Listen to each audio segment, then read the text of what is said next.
მე ვარ ანანო ხოზრევანიძე 11 წლის. ვსწავლობ მეხუთე საჯარო სკოლაში.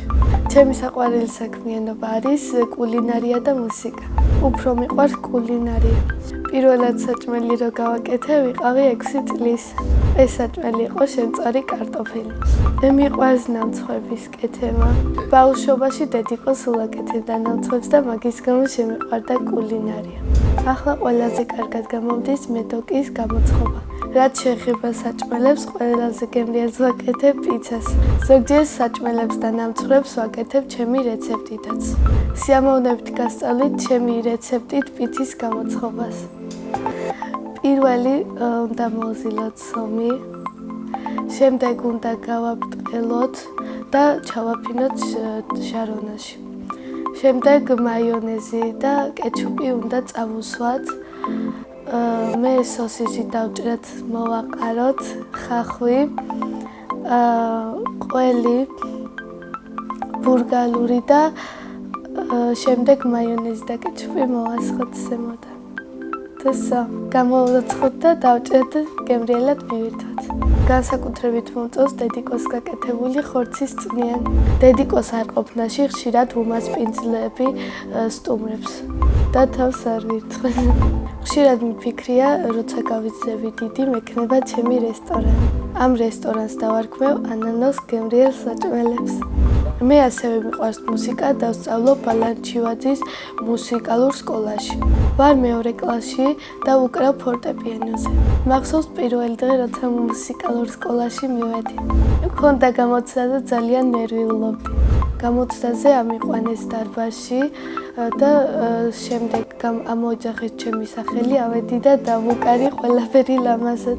წინასწარ ვიცოდი, რაც უნდა დამეკვრა და არაფერი არ შემშლია. თავიდან ყველაზე რთული იყო პიანინოზე ჩქარა დაკვრა და პედლის გამოყენება. ყველაზე ადვილი იყო გამების დაკვრა. უკვე მქონდა 4 გამოცდა და 1 კონცერტი. ყველაზე კარგად ამახსოვდა პირველი კონცერტი. იმიტომ რომ მასწავლებელი გავახარე უშეცდომოდ რომ დავუკარი. დედიკო მაჩუკა ყვავილები და მეც ვიყავი ძალიან ბედნიერი. ჩემი აზრით ყვავილებიდან მე ვგავარ გვირილას. მუსიკაში ჩემი მასწავლებელია ლუდმილა სოკოლოვა. ის არის თბილი, ლამაზი და მშვიდი. შეიძლება ითქვას, ლუდა მასწავლებელმა შემაყვარა ფორტეპიანო და მუსიკა. პიანინოს გარდა კიდევ მინდა ვუკრავდე გიტარაზე. მე რომ ახლა კარგი პიანისტი ვიყო, ჩემ სოლო კონცერტს ვისურვებდი პარიზში. ჩემი სკოლა იმიტომ მიყვარს, რომ ძალიან კარგი კლასელები მყავს, ერთგულები და მასწავლებლებიც ასევე. ჩემს კლასში ყველაზე მხიარული არის ანდრია ლორდგიფანიძე. ყველაზე მშვიდი არის ბარბარე ქაჯაია. ყველაზე ბედნიერია მარიამ მარკოიძე. მე ვარ ყველაზე ჭკვიანი, ლამაზი და ბრანჭია. ბავშვობაში მინდოდა გამოვსულიყავი პრინცესა ელზა. ახლა ვფიქრობ, რომ გავიზრდები, გამოვალ კონდიტერი.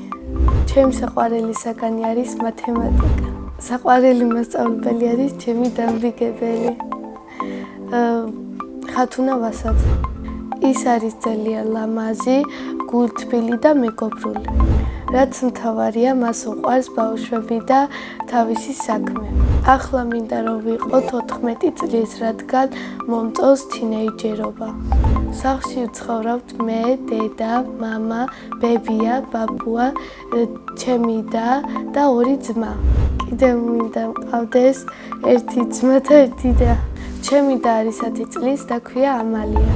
ის არის ძალიან ლამაზი, ჭკვიანი და ზოგჯერ ნერვების მომშლელი.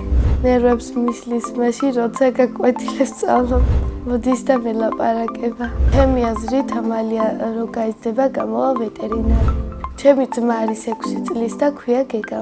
ის არის ცელქი, მხიარული და ნიჭიერი. მეორე ძმა არის 5 წლის და ქვია დიმა. დიმა არის ძალიან სიმპათიური და ჩუმი. ჩემი აზრით, გეგა რო გაიზრდება, გამოვა ბიზნესმენი და დიმა რო გაიზრდება, გიტარისტი. მამიკო არის სიმპათიური, ძლიერი, უშიშარი და ჩვენზე გადაყოლილი. მას ძალიან უყვარს ჩემი დედიკო. ასე იმიტომ მგონია, რომ სულ თბილ სიტყვებს ეუბნება და საჩუქრებს ჩუქნის. მე ვარ მამიკოს გოგო. დედიკო არის ლამაზი, მზრუნველი, პრანჭია და თბილი. მე ვყავს ყველაზე კარგი დედიკო და მამიკო სოფლიოში. ჯაზოსნური ჯოხი რომ მქონდეს, დედამიწაზე გავაქრობდი ბოროტ ადამიანებს. სამოგზაუროდ სიამოვნებით წავიდოდი ჩინეთში. წინა მონაწილედ დამიტოვა ასეთი შეკითხვა. ანანო რომ არ მერქვას, რა მერქმეოდა? მე ანანო დამარქვა ბაბუამ და ეს სახელი ძალიან მომწონს. მაგრამ ანანო რომ არ მერქვას, მერქმეოდა ნატა. შემდეგ მონაწილეს ვუტოვებ ასეთ შეკითხვას. რა არის მისი ოცნების საჩუქარი? მაგალითად, ჩემი ოცნების საჩუქარია iPhone 16 Pro.